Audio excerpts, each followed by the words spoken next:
everyone. Thanks for joining us today. I'm Dee Dee Laugesen, Executive Secretary for the Committee on the Present Danger China. We appreciate your interest in our weekly webinars in which we expose and analyze the Chinese Communist Party's unrestricted warfare against America and the help provided to the CCP in waging that warfare by captured U.S. elites. We encourage you to visit presentdangerchina.org for information on new programs, access to videos of our past webinars, and tons of other very valuable content. Please subscribe to our Substack at presentdangerchina.substack.com and follow us on X at CPD China. For today's webinar, select the Q&A from your navigation bar to ask questions or make comments, and open up the chat for important links that we will share. Our moderator today is Frank Gaffney. Frank is president of the Institute for the American Future at usfuture.org, vice chair for the Committee on the Present Danger China, and host of Securing America on Real America's Voice Network. Frank, let's get started in 3, 2, 1. Thank you, Dee Dee. Welcome, everyone, to this edition of our weekly webinar series sponsored by the Committee on the Present Danger China. These programs are, I like to think, very timely every week because there seems always to be something breaking in terms of China's unrestricted warfare against America. If only you have the ability and interest to ferret it out. But this particular program could hardly be more timely or more topical because literally within hours of our beginning, President Trump has enunciated a further evolution in his policy approach towards the conflict between Israel and Iran, and as we will be arguing in the course of this program, with inevitably implications for a larger conflict that is the focus of these programs and the committee that sponsors them, namely the Chinese Communist Party. We are going to be addressing today the issue of the relationship between those two nations, Iran on the one hand and Communist China on the other, as they are playing out their hands in this moment of truth for the mullahs of Iran. I say moment of truth because one of the issues that is very much present and that we will be addressing in some detail with our distinguished commentators, presenters, panelists, is whether anything other than the end of the Mullahocracy, as I call it, in Iran will suffice, whether one's goal is ending its pursuit of nuclear weapons or its mass production of offensive and dangerous ballistic missiles or its interminable support for terrorism, jihadist terrorism, that is, around the world. We believe very strongly that this question and its attendant implications for China should be very much top of mind as policymakers in Washington quite likely will continue to fine-tune, if not rather dramatically alter the policies of the United States at this juncture. And we're going to talk a little bit about all of this in the context of a relationship, as I said, that our friend Gordon G. Chang spoke about yesterday with Maria Bartiromo on her Fox Business program. We have a short clip of it, and I thought it would be a good scene setter for the very important comments that will be provided by our distinguished panel in the moments ahead. Let's go to Gordon's video now. You have a new op-ed on how Israel just ended China's power status in the Middle East. Very interesting. Yeah, if we go back to March 2023, it looked like China was going to drive the U.S. out of the region. That's the month where China brokered that deal between Saudi Arabia and Iran. Last year in July, China got 14 Palestinian factions to go to Beijing to sign what's called the Beijing Declaration, the Unity Pact. So we were sort of on the back foot. But with President Trump going to the region last month, that's really triumphal trip, and Israel targeting Iran, which is China's proxy. The Iranians don't think they're a proxy of anyone, but the Chinese think Iran is a proxy. And China's been fully supporting Iran's attack on Israel. So right now, China's policies in the Middle East are just in tatters. Well, I mean, you might want to someone reference this is like Hitler losing Italy during the 1940s. I mean, China losing Iran is a big deal. It's an enormous deal because China thought that it could drive the U.S. out of the region, could sort of start this momentum around the world that the U.S. was in retreat everywhere. And now it's the Chinese that are having problems. Remember, they've got these proxy wars around the world. They've got Russia and Ukraine. They've got North Africa, those insurgencies that look like wars. They've got Iran and, of course, Pakistan and India last month. You know, they had that 4-day war. China was fully backing Pakistan. Now all of China's initiatives seem to be failing, and that is a real indication that Beijing is in trouble globally. Right. And as the Israelis win or appear to be winning, it gives more strength to the United States, which is, of course, China's #1 adversary. Good news, if true. And we will explore whether it is, whether it's perhaps premature to be concluding in such an optimistic way. And more to the point, what should America's policies be to have the kind of outcome that Maria and Gordon just spoke of? And conversely, what will be the outcomes if we fail to do so? If we, in fact, with our Israeli allies, lose this conflict with Iran and through its proxy relationship with China. We're going to be exploring all of this, and who better to start with than a man we often turn to summarize and otherwise synthesize the comments that are made in the course of these programs. He is our chairman of the Committee on the Present Danger of China, Brian Kennedy. In his day job, he is also the president of the American Strategy Group, a former president of the highly regarded Claremont Institute, the author of numerous books and pamphlets and essays, including one that just appeared in Claremont's publication, The American Mind. You can find that online at americanmind.org, I believe. It has to do with Iran, Israel, and the Trump Doctrine.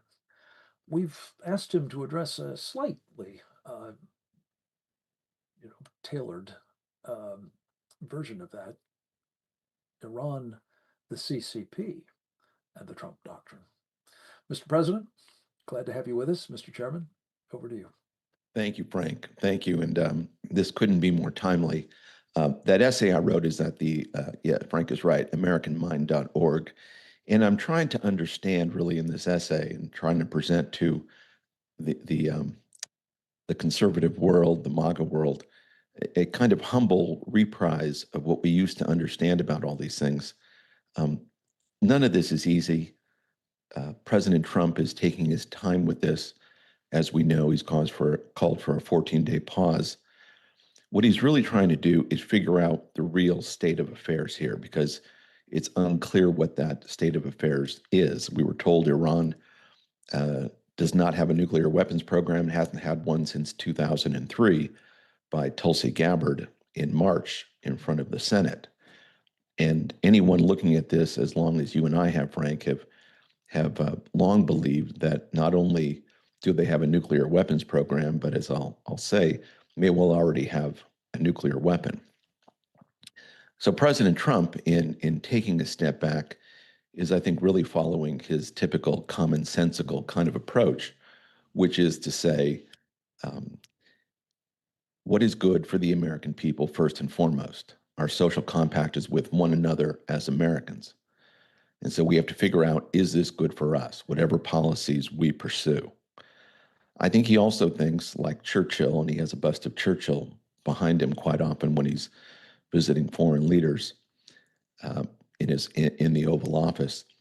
Churchill said in the 1950s that it's better to jaw than to war. And I was rereading recently Churchill's eulogy for Neville Chamberlain. And he and Neville Chamberlain would fight mightily in the House of Commons, but Churchill also, I think, admired very much in later years Chamberlain's clear desire for peace.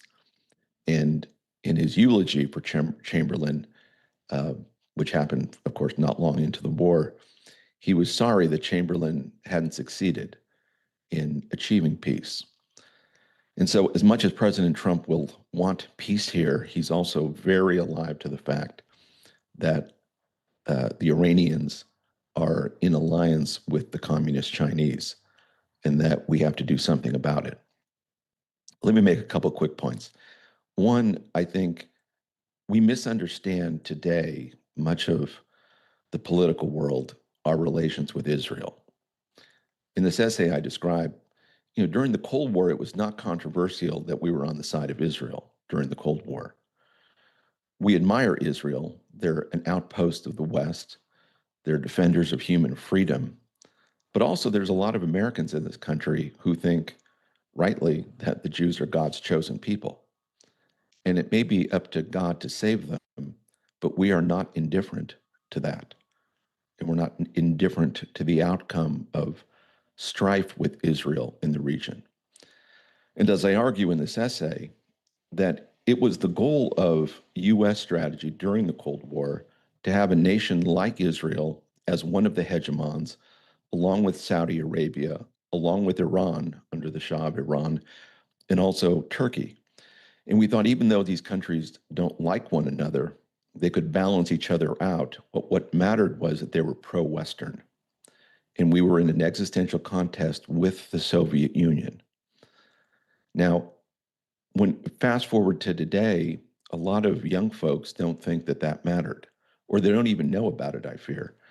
And, our relations with Israel all these years has partly been about it's us versus them. Us, the West, believers in human freedom, and the totalitarian world led by Russia, then the Soviet Union, and today communist China. And communist China and Russia see Iran as a proxy against the West. Now, why does that matter to us? Well, as we've long described, Iran has been working on nuclear weapons with the North Koreans who work with the Russians and the Chinese. They've been working on that for 40 years. The idea over those 40 years that Iran could not have acquired a nuclear weapon seems a bit far-fetched. They have very capable scientists. They work in concert with the Russians and Chinese scientists in North Korea. The idea that they couldn't have built a nuclear weapon seems a bit absurd. One of the things I highlight in this essay is that first of all, let me just say, the Iranians act like they have a nuclear weapon. It's worth saying. They've sponsored terrorism against the United States. They took our embassy in 1979. That was an act of war. 1983, they attacked the Marines using Hezbollah in Beirut, killed over 200 American servicemen, an act of terrorism, an act of war. 2000s, during our war in Iraq, they were killing Americans using Iranian operatives and Iranian munitions, all the while working on this nuclear weapons program.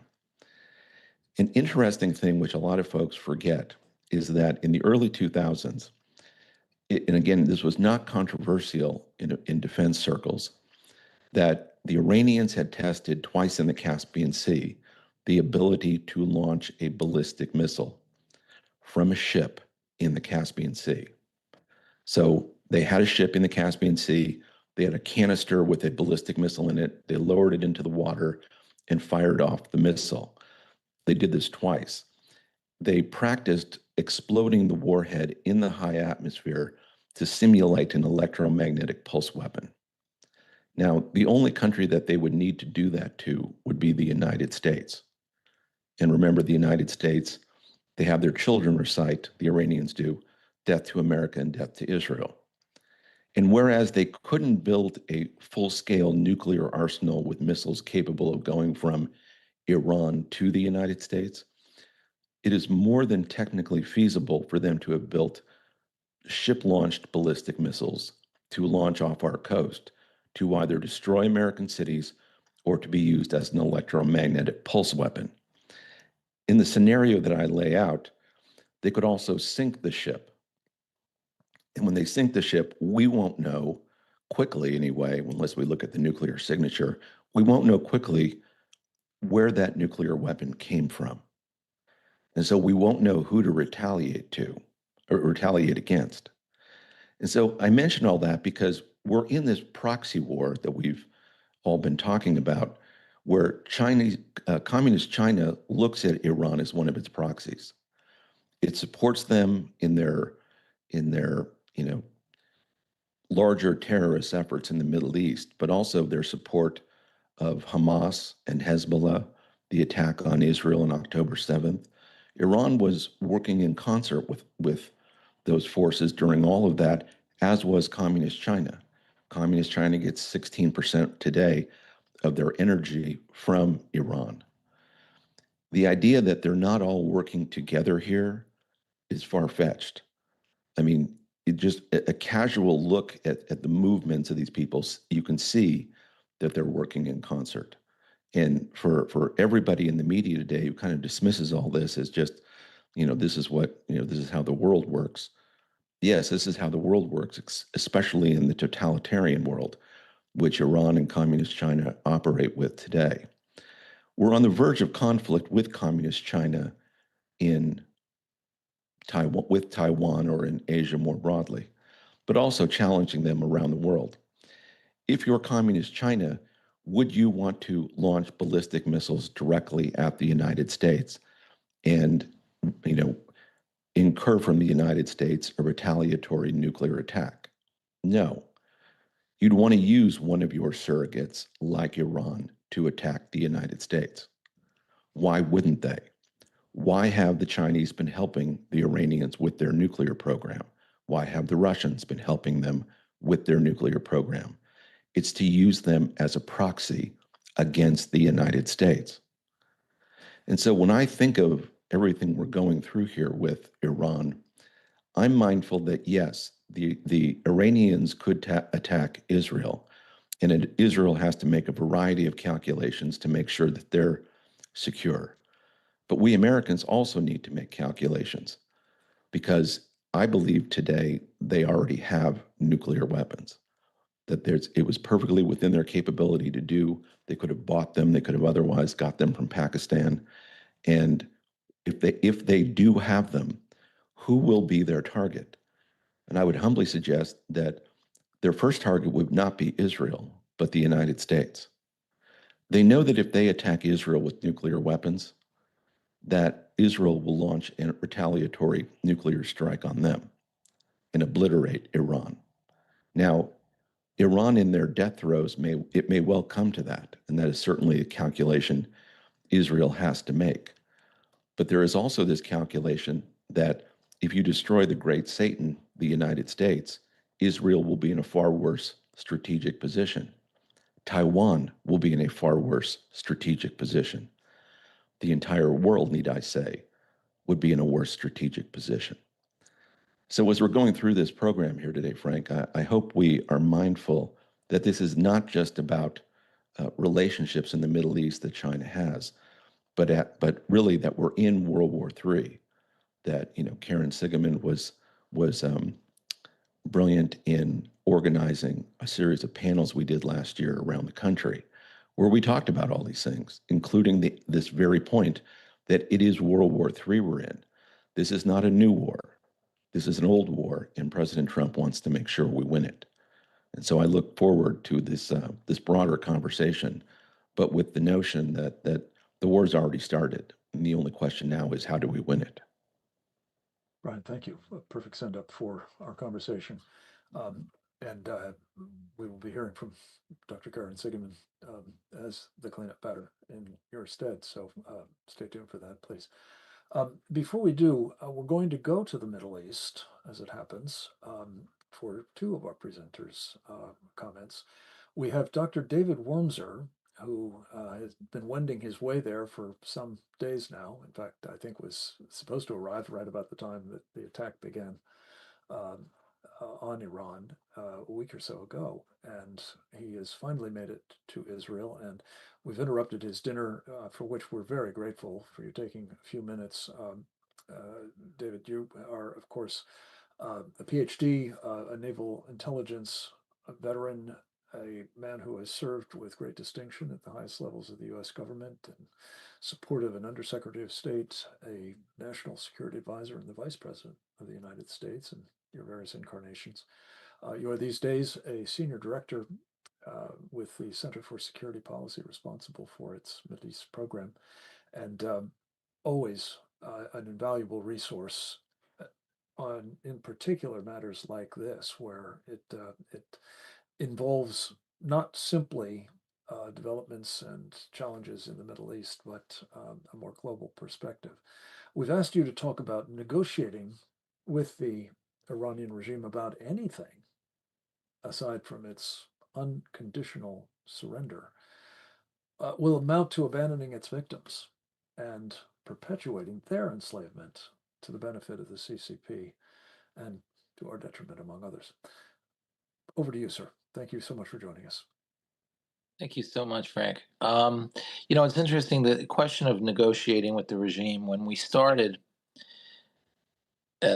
let's put it this way, there's really two big problems with negotiating with the regime. The first one, in my view, is the one that Prime Minister Netanyahu raised, which is they cheat. They cheat and they lie.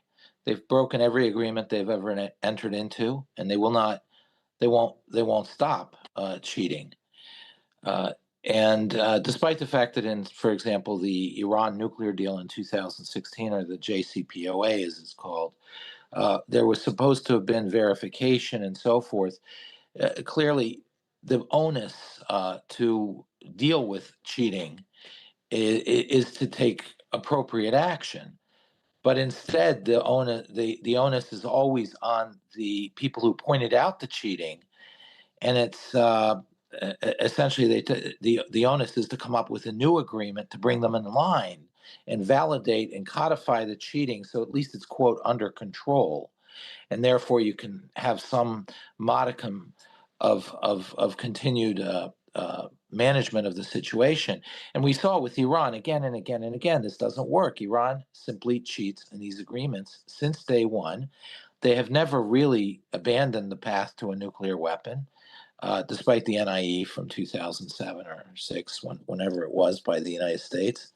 And all along, they know how to play diplomacy in such a way that when they need to stop testing something, and they need to go back to do some research on it, then they'll concede that for a little while. And we all think they're moderate and so forth. And they never are. They have had a linear, aggressive, unrelenting attempt to drive toward a nuclear weapon for the last 20 years at least. So that's number one. Number two, the problem with a deal like that is it signals the Iranian people something we shouldn't be signaling them. The Israelis are not in a regime change strategy war. It doesn't matter what some people are saying. The Israelis know they're not in the business of regime change. They are a small country. Iran is a very large country. It's 10 times the size of Israel in terms of population.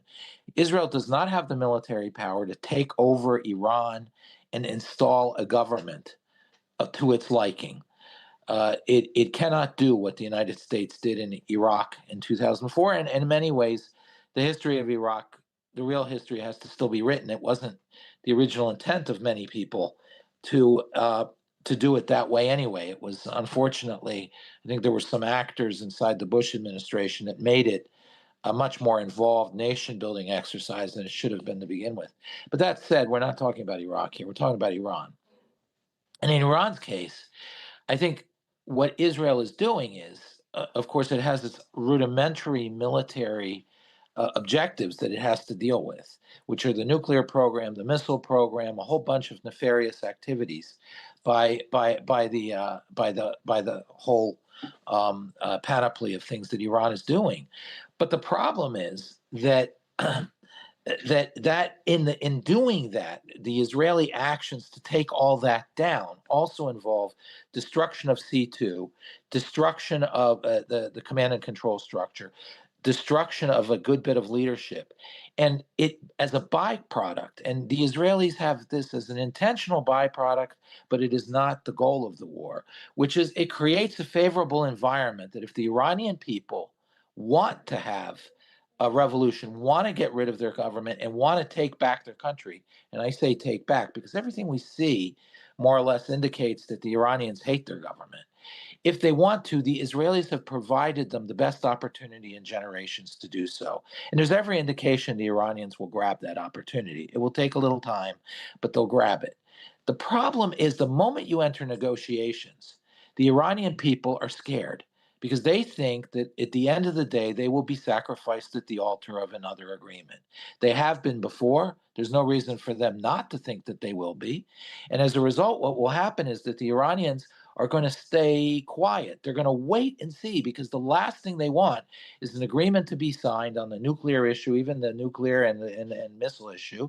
And then all of a sudden they're left high and dry, and the regime, which is horribly weakened, it's lost all its image of omnipotence. It's lost its confidence, and it's shown itself not to be a thug, but really impotent, truly unable to function. Those are death. Those are three pillars of a regime. If failing, it's death for the regime, such as that. And that is where Iran's going. So the Iranian people know that. They're ready to revolt, in my view. But the problem is the moment that we say that we're going to sign a deal, that the end goal of this is a deal, then the Iranian people they realize the government will be left in place and they will come after them with such a vengeance and cruelty that they have to reestablish their omnipotence, their terror, and their confidence. And that will be paid in the price of Iranian blood.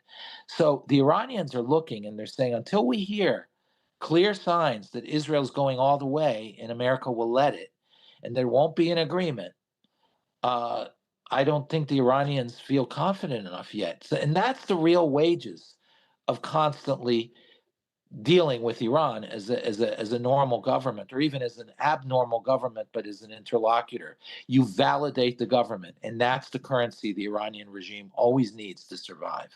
So that is why, in many ways, negotiating with them won't help.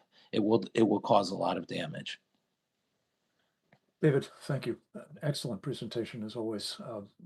Hope you get back to your dinner and do so safely. We are very, very grateful for your insights, particularly on this question of, is there any downside to carrying on for 2 weeks or whatever period of time President Trump deems necessary to pursue yet again the seeming will of the wisp of a deal with the Iranians. And let me just say in this connection, folks, we did on the 16th of June, under the banner of the Victory Coalition and an organization in Israel called Israel 365 Action, whose executive director we'll hear from next, a very important webinar focused quite specifically on this issue of the state of the multi-front war Israel is engaged in and the implications of trusting the Iranian regime or even indulging in the exercise of legitimating the Iranian regime for the outcome of the war, yes, but also for the outcome of freedom in this particular region and stability more widely throughout the Middle East, all of which is in danger by this regime in Tehran. The man I was speaking of is Rabbi Pesach Walicki. He, in addition to running Israel 365 Action, which is a tremendous resource, is the co-host of a podcast called Shoulder to Shoulder and a columnist for the Jerusalem Post.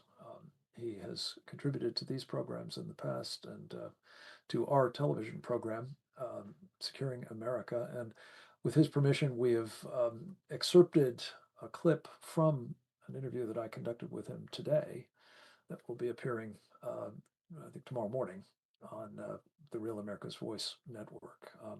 We are delighted to have it. And let me just say, speaking of television, we very much appreciate Fox Business allowing us to make use of that clip from Maria Bartiromo and Gordon Chang to set up, among others, this piece with Rabbi Wolecki. Let's go to his video, please.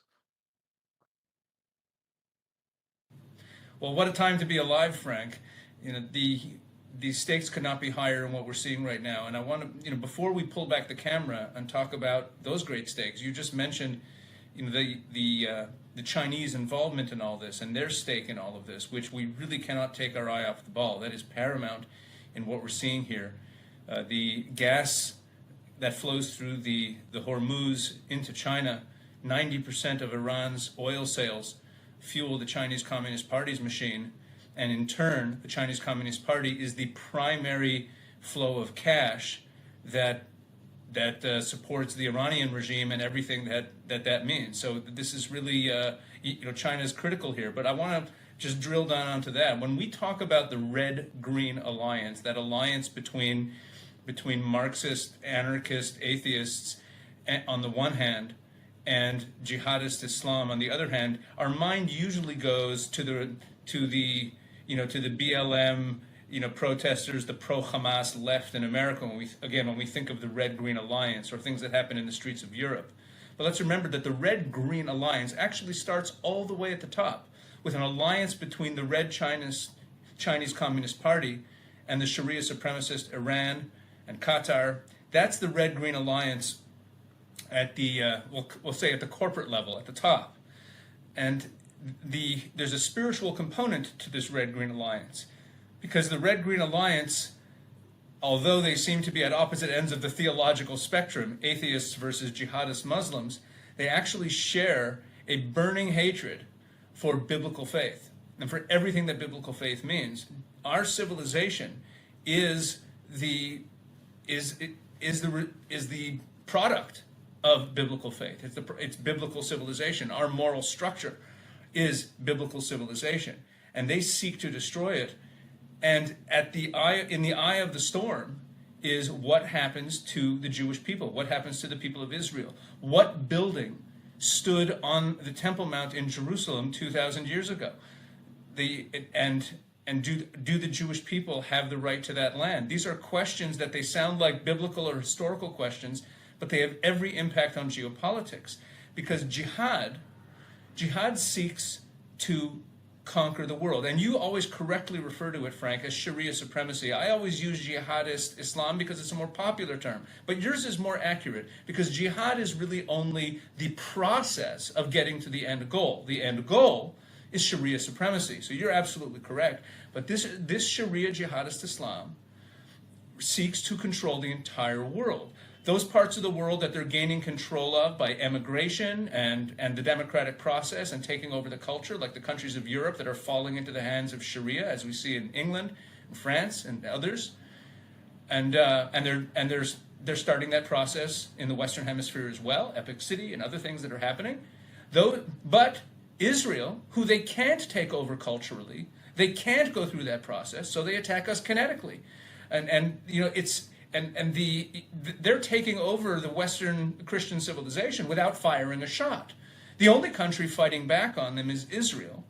And because Israel recognizes that there's no making any accommodation with this ideology. Western civilization, Judeo-Christian Western civilization, has to show the conviction of being willing to stand up and defend itself. The question is, at what point are you willing to actually fight? And if that answer is just never, because blessed be the peacemakers, and now we have conservative America First Christian Americans who are cheering for the Steve Witkoff wing of the White House, seeking an accommodation with this regime. They're going to call it peace when all it actually is kicking the can down the road and never actually delivering a defeat to Sharia supremacy when we have a once in a millennium opportunity to do so. Everyone in the West knows that, as I said, Islam is threatening the Western world. And here we have an opportunity to deliver it a defeat. You know, Franklin Delano Roosevelt said in World War II that the only option was unconditional surrender of Nazi Germany, of Imperial Japan, to genocidal ideologies.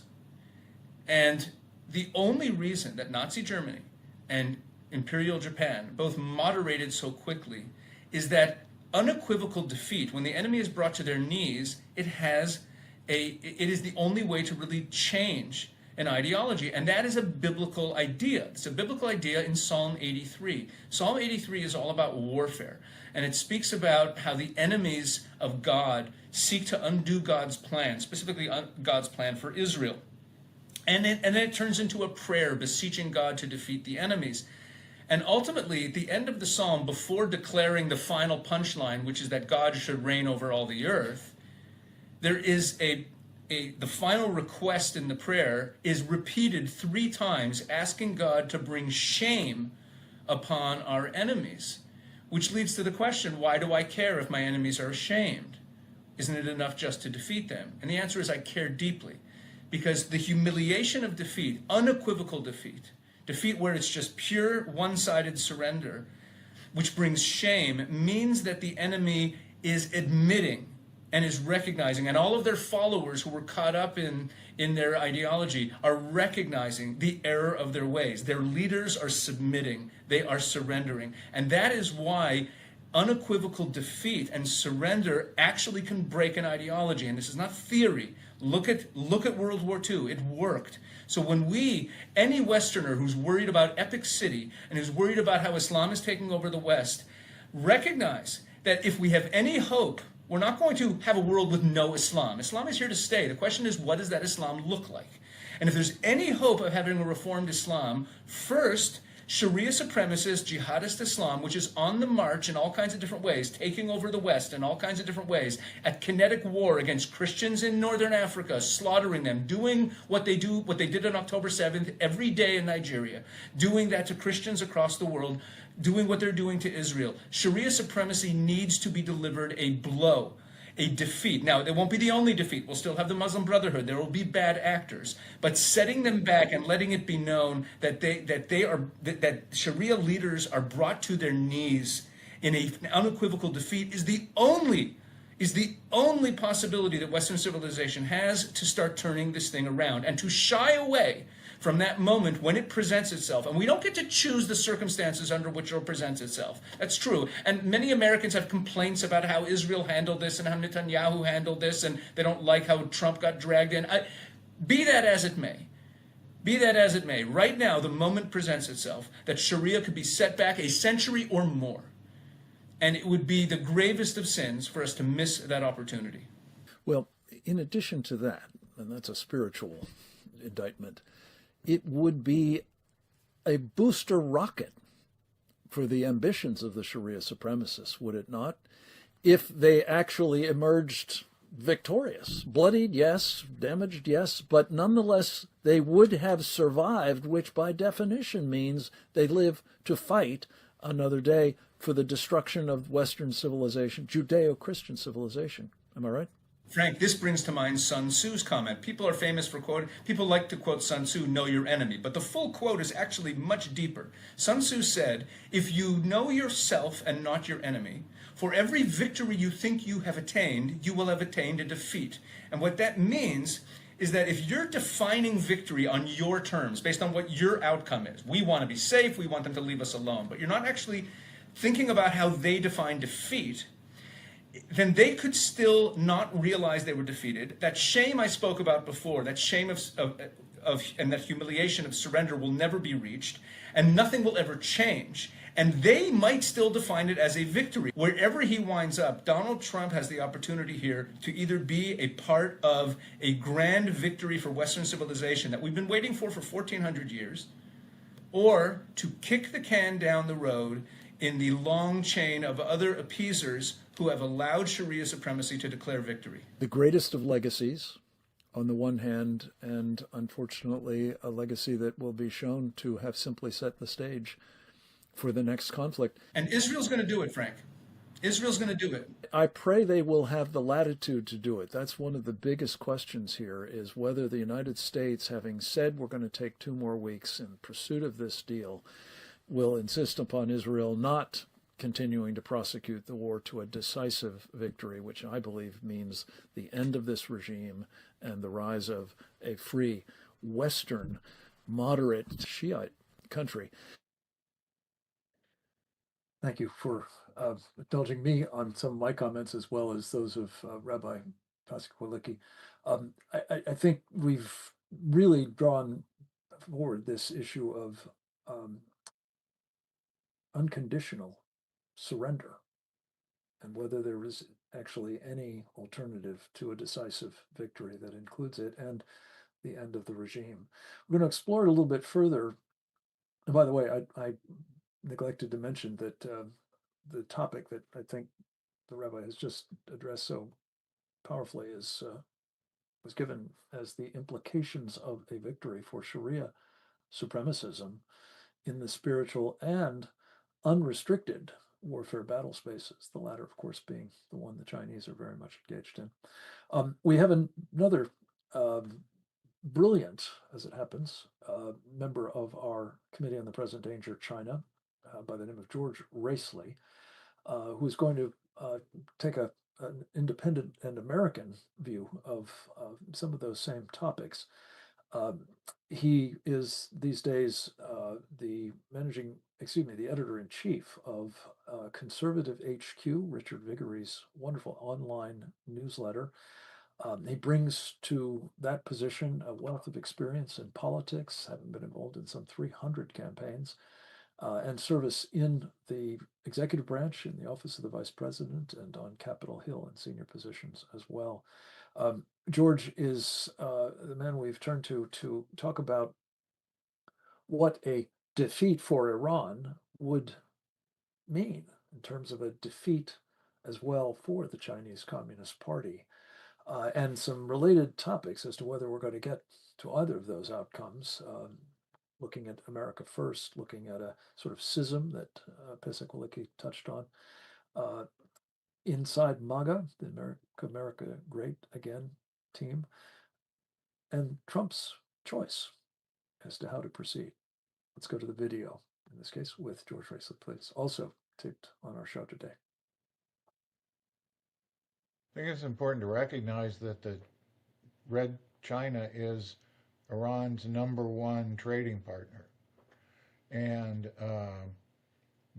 about 68% of Iran's exports are oil and related products. 35% goes to China. That is a big chunk of the Chinese oil supply. And it's also a supply that's more or less off the books because of sanctions. And so it comes to them at a discount.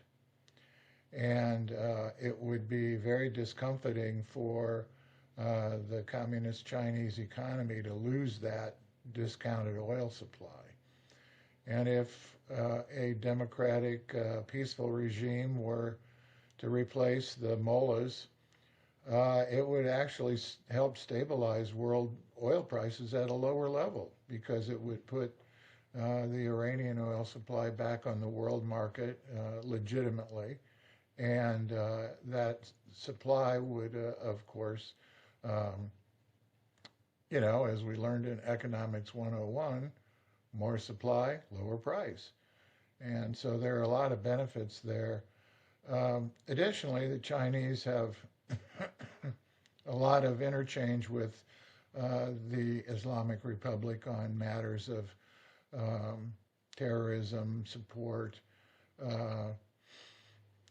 all kinds of domestic security arrangements, weapons, et cetera, et cetera. So there's a lot of benefit of getting rid of the Islamic Republic in terms of weakening Red China.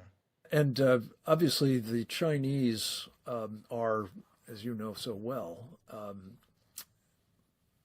at least planning for aggression against Taiwan. Would your calculation, George, be that if an ally like Iran goes away, that will induce the Chinese to be less aggressive, or do you think they might be more so against Taiwan and us, for that matter? Probably President Trump's greatest folly is waiting. It gives the theocracy 2 weeks to continue to work on their nuclear weapons. It gives them 2 weeks to further harden wherever those weapons are stored. It gives them 2 weeks to take out potential leaders of a new democratic Iran. And it does nothing to enhance our position should we decide to go to war. And it also gives them 2 weeks to move things here in the United States that we know they have. We know they have hit squads here. We know they have terrorist cells here. And why we would give them 2 weeks to put those terrorist cells and hit squads into motion is astonishing. And I can only believe that, the internal debate in the White House is what has given President Trump pause. There's no real rational explanation for this. I mean, I think the president sees himself as a peacemaker, as a global figure for good, and that's part of his self-image, and I think it's blinded him to the reality that this needs to happen now, and that regime change is the only thing that's going to end Iran's nuclear weapons program. You have extensive experience with political matters. Let me ask you, I've come to the conclusion that a prime factor in the president's sort of fixation with this idea of being the peacemaker is, shall we say, pressure, or at least the appeal of young people made up of a part of the MAGA movement. I've come to call this a children's crusade, in fact, as these kids who seemingly know nothing about, the realities of, the Middle East for the moment, among other things, are so insistently demanding that he stand down. Could you walk us through what this all means for the MAGA movement, as well as possibly this presidency? I think there's a dichotomy that we have to recognize here, Frank. One is that there's this group of so-called influencers, people who have big followings on X and Facebook and so on and so forth. And they seem to be against any further involvement in the Middle East. They're completely disconnected from the reality that is demonstrated by polling. Every poll I've seen says that, upwards of 60%, in some polls it's 75% plus, that the United States needs to do whatever it takes to eliminate Iran's nuclear weapons program. And so we have these people with outside influence, but minimal understanding, I think, that have the president's ear, and that's a very unfortunate thing. I want to turn next. Thank you, George, and thanks again to all of you for indulging me. To yet another of our guests on Securing America earlier in the week, a frequent contributor to these webinars, arguably one of the preeminent naval intelligence officers, certainly of our time, if not all time. His name is Captain James Fennell, United States Navy, retired. He left the Navy from the post of Chief of Intelligence and Information Operations at the U.S. Pacific Fleet. He has an extraordinary record of having warned about the coming threat from the Chinese Communists, specifically what he called a decade of concern, in which they would have military might sufficient, perhaps, for them to think that shooting war with us is an option. He's co-authored with Brad Thayer a very important book on the subject, Engaging Communist China, America's Greatest Strategic Failure. And we've asked him to sort of tie in a bit more fully the Chinese element of all of this and how it relates to our vital interests in terms of assuring a victory in Iran that will redound, I believe, to the benefit of the free world vis-a-vis the threat posed to it by communist China. Let's go to this final videotape clip from Securing America. I've spent my career focused on, as we call it, the main thing, the People's Republic of China, and fighting against the Chinese Communist Party, who's at war with us by their own declaration. So that's been the focus of my professional life for majority of it, but a part of it I spent in the Middle East. I spent 4 months in Riyadh, Saudi Arabia in 1994, and I made a couple of deployments on aircraft carriers into the Persian Gulf throughout my career. But I'm not an expert in it, I'm not a veteran of it, but I will say that we have international interests around the world, and President Trump was very clear when he ran for office, and he said it again yesterday. It's pretty simple.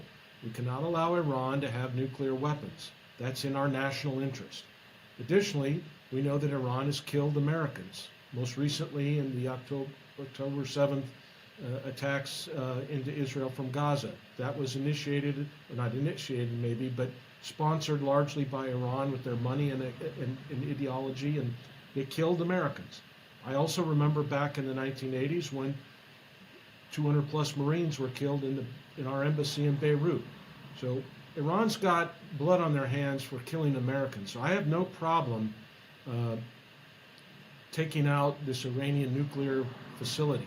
It's in America's national interest, and if we kill a few Revolutionary Guard Corps officers in the process, then that's justified payback for what they've done to lots of Americans.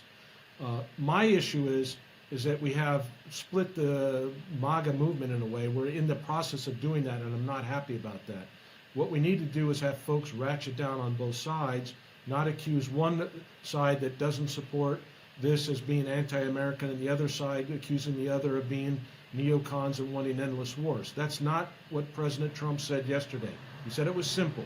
We can allow them to have nuclear weapons, and that doesn't necessarily mean we're not going to be invading Iran. So these two things can be mutually inclusive. Also, the other main issue for me is, getting back to the People's Republic of China, the main thing is this demonstrates once again, when we start getting upset about moving carriers, is we don't have enough carriers and we don't have enough of our Navy.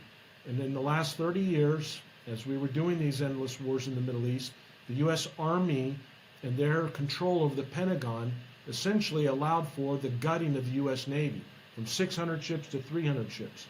So we need to get our priorities right.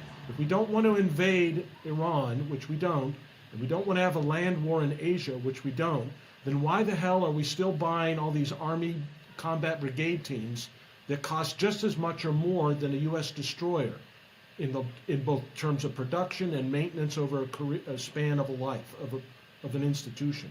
So let's stop building and buying all these Army units. We need some of them, clearly, but we don't need as many as we have at the detriment of having naval ships that can sail around the waters that encompass 70% of this Earth's surface that are hard to find in combat. Not easy to find, as some people are alluding to.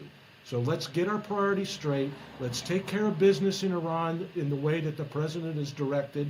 And let's also have a naval force that can deter the PRC because they're intending to fight us at sea and defeat us at sea and sink our navy. And when that's all gone, they can rule the world, and that's their intention. At this point in this process, if the regime in Tehran is allowed to continue and is able to continue maybe with their nukes or not, but they're going to continue to produce oil that's going to be supplied to the PRC. They're a customer, so they want that oil. That's important for them. So does Russia. Not the oil so much, but Russia and Iran working together to control and influence the oil market is something that they want. And they want to have a proxy there that can continue to poke into the Western civilization, Western world. So it's not good. Plus, we've already come out on, and our ally, Israel, if they're put in this position where they're continued to be held at risk by somebody like Iran, it sends a signal that America is weak and other areas can be taken, like Taiwan. So we have to be very concerned about that. People that are taking the position against being involved in Iran, you ask them, well, is there anything worth standing up for? Is there anything? And if we won't stand up against Iran's nuclear program, are we going to stand up for Taiwan? Are we to protect them? Hey, they're not Americans, so we won't stand up for them. We'll let them fall. I mean, what's next? Guam, Hawaii? I mean, you get the sense that there's nothing worth fighting for because we're so tired. Well, guess what? I don't like the endless wars in the Middle East either. I've been bitching against it for 30 years because it's come at the expense of our understanding the rise of the PRC and the influence of communist China. But the fact of the matter is, if we want to survive and be free, we have to do certain things. And we cannot allow Iran to have nukes. That's the bottom line. The president has said that. He said it before he ran for office, so all the libertarians and all those that said that they didn't agree with that, come on now, you're being disingenuous. You heard him say it. You just didn't want to hear it. So it's like you said, willful ignorance, willful blindness. Nobody wants a war. Nobody wants to kill civilians. But the fact of the matter is those people are planning to kill us, and they have killed us. The Iranians have. And the Chinese are planning on doing it. And they want to. They want to take over and run the world. They tell us that. It's not my words. It's their words. And we would be stupid if we sit there and ignored it because we're tired. That's not what happened 80 years ago in World War II, where men went off to fight for 4 years, 5 years in Europe and in Asia. They were tired, but they went back again. They were tired. They went back again. And they faced horrendous odds in some cases. They faced horrendous obstacles and heat and death and all kinds of crazy things, but they had to do what was right. And at the end of the day in World War II, they even had to go to the one step that nobody wanted, but they did it in essence to save millions of more lives. And that's a fact. So I'm not a warmonger. I'm not a neocon. I'm not somebody that's experienced and fought wars in the Middle East. I didn't. I'm somebody that's looked at the main thing in the PRC, and I'm telling you, I don't like it to lose the Nimitz, but we have the GW on station. But the fact of the matter is we're not ready as a nation to deal with these contingencies around the world. And because we are the last great superpower, they want to take us off this axis of evil of North Korea, China, Russia, and Iran. And we have to deal with that. We can't just put our head in the sand and think it's all going to vanish and we'll wake up and we can go have, brunch and things will be normal. It's not the way the world is. It's never been that way in history. We have to fight sometimes to keep what we want. Just like we have to mow the lawn every week and we have to pull the weeds. We have to cut our fingernails. We have to get a haircut. Things come and go. Life cycle comes and goes, and if you want to live in a civilized world, then you're going to have to defend it. Amen.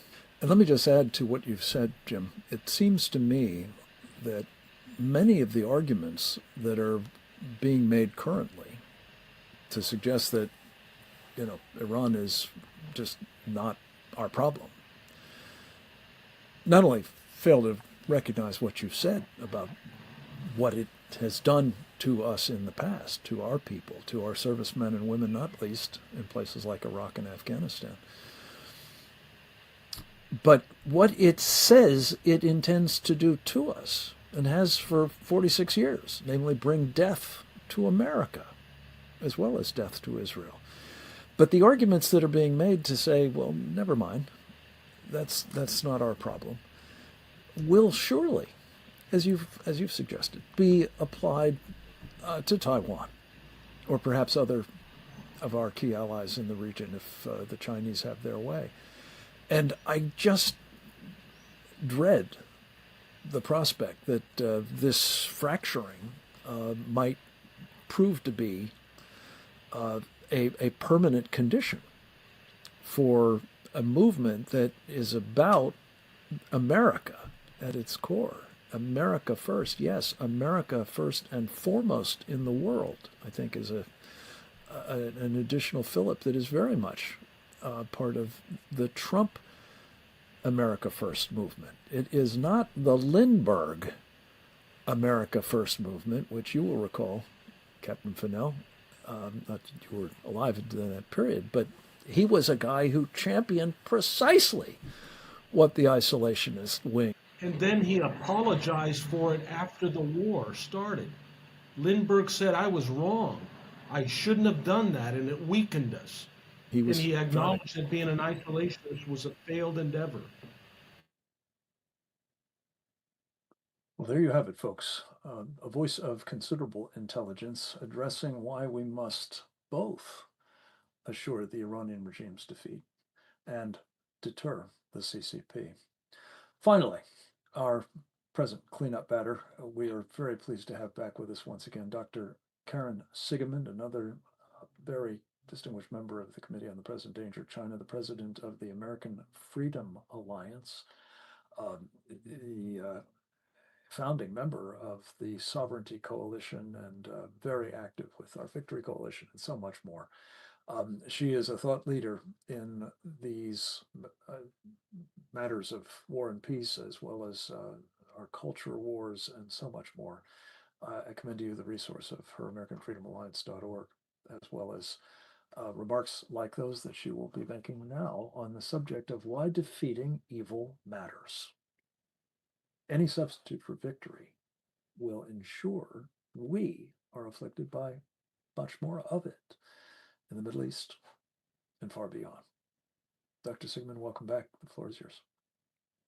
Frank, thank you so much. And it's really an honor, again, to be part of this august group addressing not only a key issue as you address every week, but the timeliness of this, the urgency of this, the concern, really the global impact of exactly what we're talking about today. It's kind of, it feels unmatched. It feels we're in a uniquely historical moment.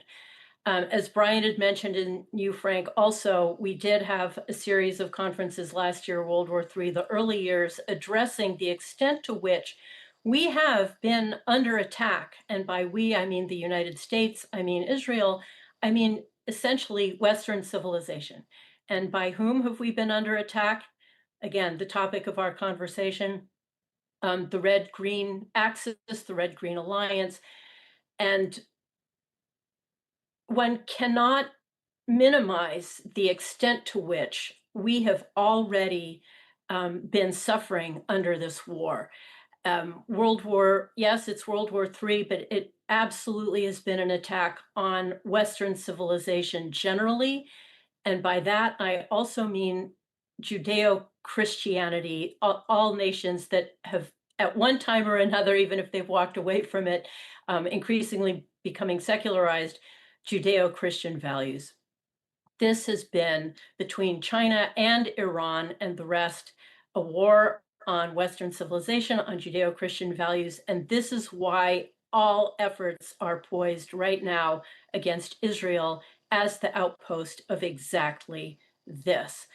And you can tell the extent to which an entity feels that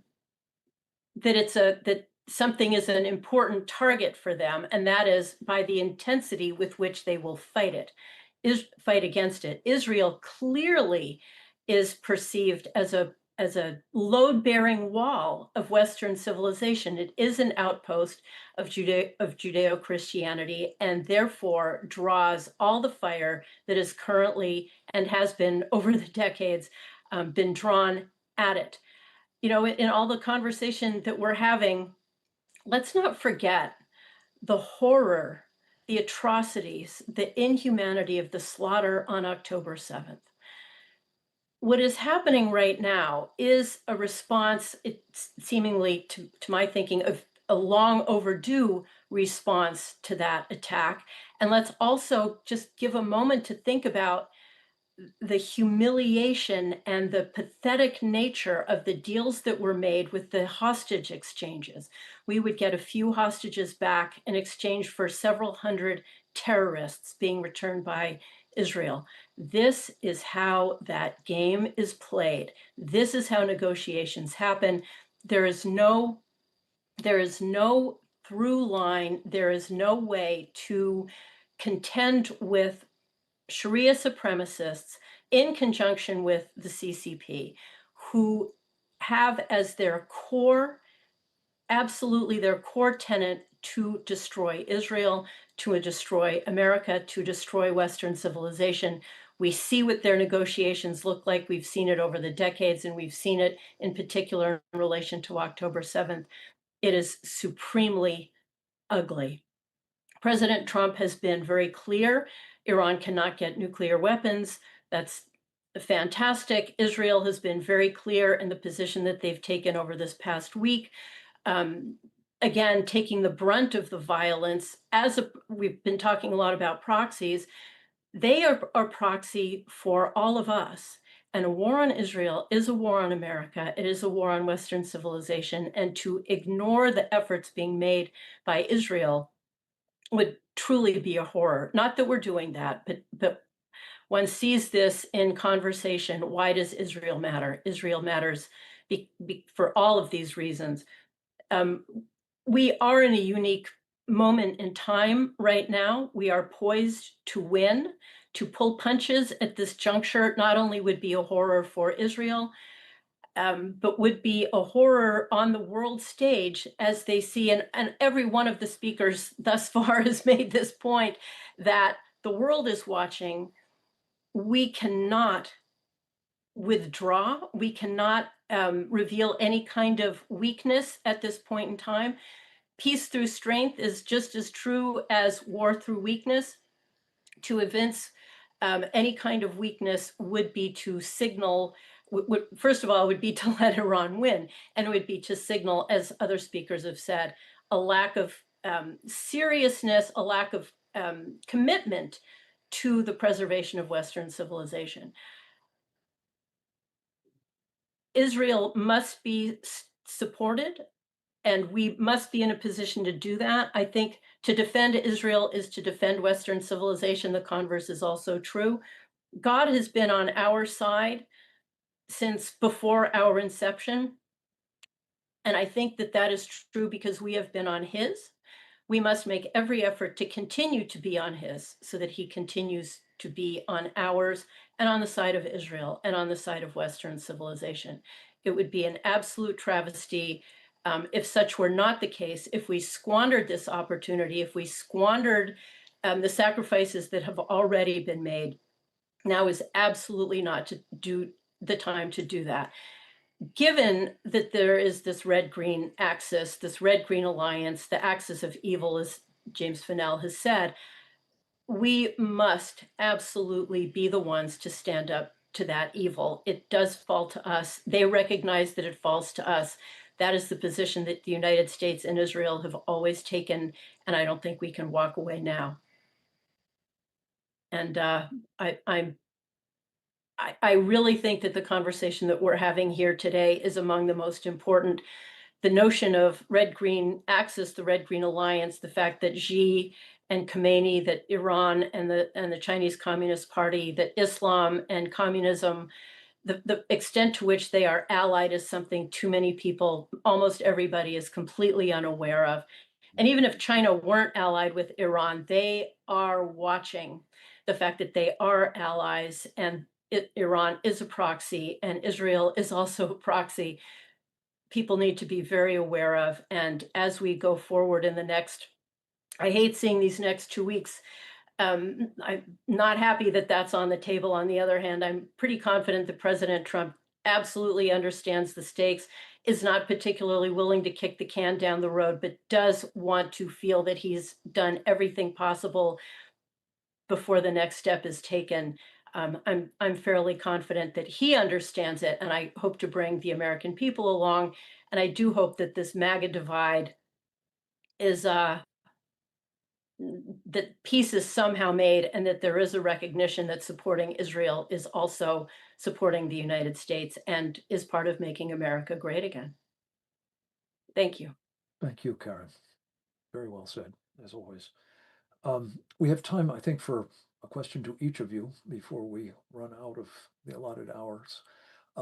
Thank you to both of you for staying with us and taking questions aboard. Brian, one of the things that is particularly vexing as we try to sort out the way forward here is an extraordinary statement that the Director of National Intelligence, Tulsi Gabbard, made to the Congress back in March, which has now been repeated like some kind of incantation, to the effect that the United States intelligence community has concluded that Iran does not have a nuclear weapons program. Hasn't since, I think, 2003, in fact. And given what's been said here, given what's been said by the Israelis, given what's been said even by the International Atomic Energy Agency, for heaven's sakes, how are we to make sense of the position of the U.S. Intelligence professionals as represented in that congressional testimony by Director of National Intelligence, Tulsi Gabbard? Yes, Frank, that's a great question. Well, look, this is the same intelligence community that said Donald Trump was a Russian agent. So forgive me if I think that much of what they produce is highly politicized. And this is an intelligence community inherited by the Biden administration, which was historically anti-Israel, as much of the left is, and pro-Iranian. Everyone talks about the Israeli lobby. What about the Iranian lobby and their ability to influence how the U.S. thinks about them? Let me just say, though, something, Frank, that an attack on Israel is not an attack on the United States. And I think we have to be careful that when we're talking to the American people, we make clear that what we do for the benefit of the United States. We are a funny kind of people. We love freedom. We love Israel. We love the Jewish people. But I'd almost say we love the Jewish people more than we love Israel. We believe the Jews are God's chosen people. Not all Americans believe that. Certainly a large percentage do, but not everyone does. But because something happens to Israel, we have to be very careful to explain to the American people that what we're doing when we do it, if we do it, is good for the United States. And Americans don't like to be told that they have to go defend some people in a far-off land, even if they're fond of them. We have our cousins in England, but our cousins in England are different than the United States. Our friends in France are different than the United States. The same is true of Israel, even if we have this long tradition of believing they're God's chosen people. We also think God's going to look out for them too. And so we have to be mindful that a lot of what goes on here has to be explained to the American people in a way that demonstrates clearly this is for the good of the United States. As I was suggesting, and related to your question about Tulsi Gabbard, they have been working on nuclear weapons. They probably developed on their own nuclear weapons. The Iranians could have bought nuclear weapons from either North Korea or Pakistan. They could have been transferred to Iran as a matter of high strategic priority by Communist China or Russia to Iran to intimidate the United States.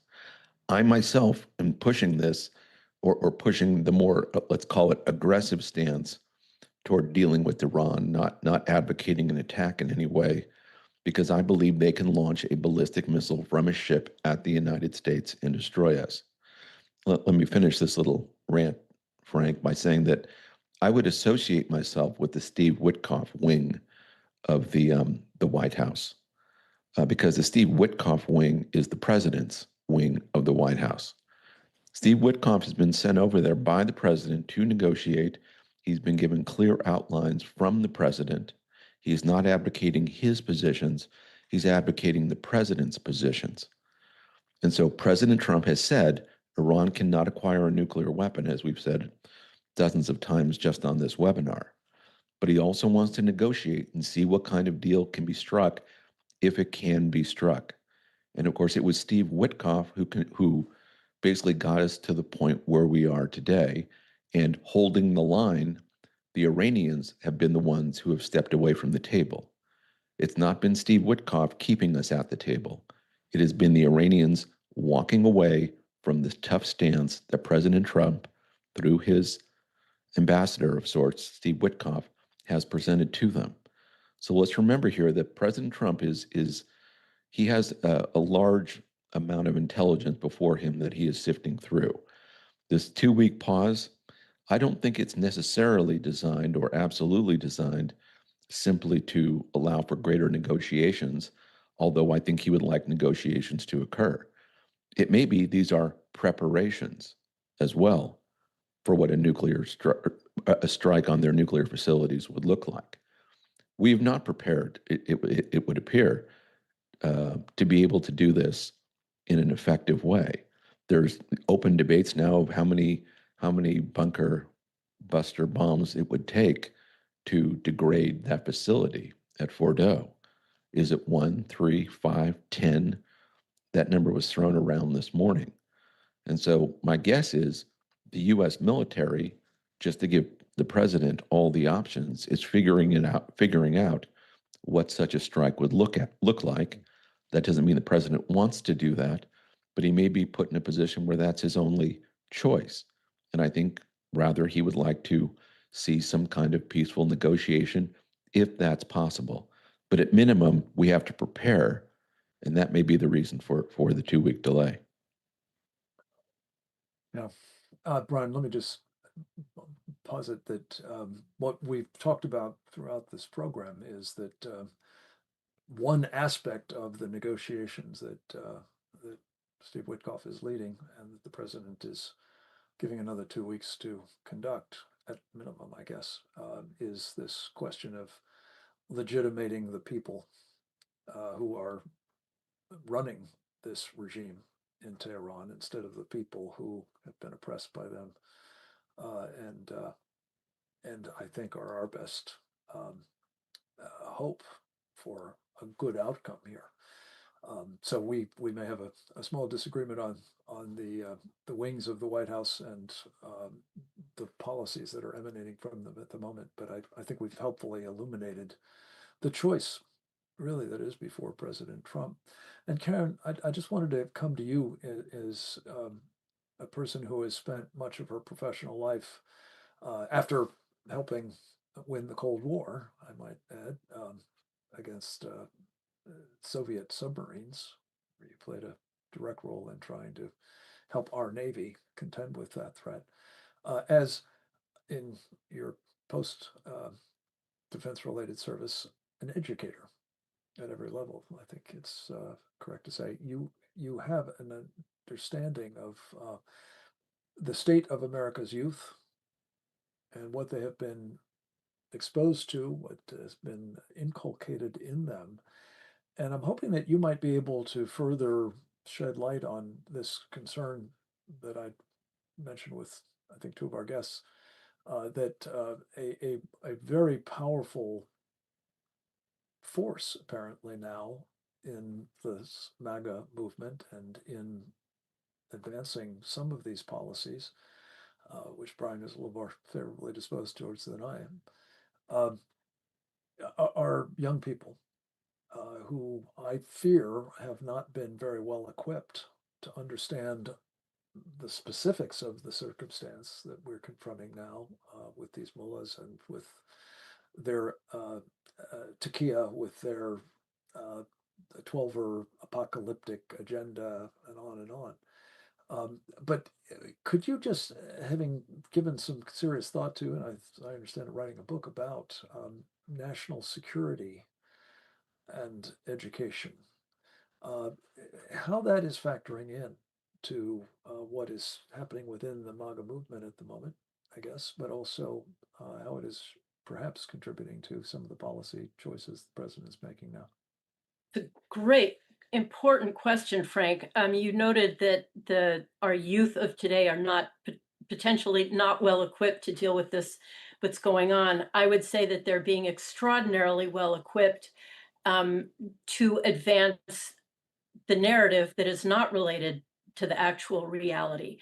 Our youth, our students over the last couple decades have been really victims of an unbelievably successful campaign of propaganda against Israel and against America, pro-China. All they know about Islam is that it's a religion of peace. All they know about China is there was some kerfuffle some years ago, but it's all fine now. Communism is fairer, and they're living with everything to do with, quote, fairness, with DEI and so on. These are all Marxist lines of attack and Marxist narratives.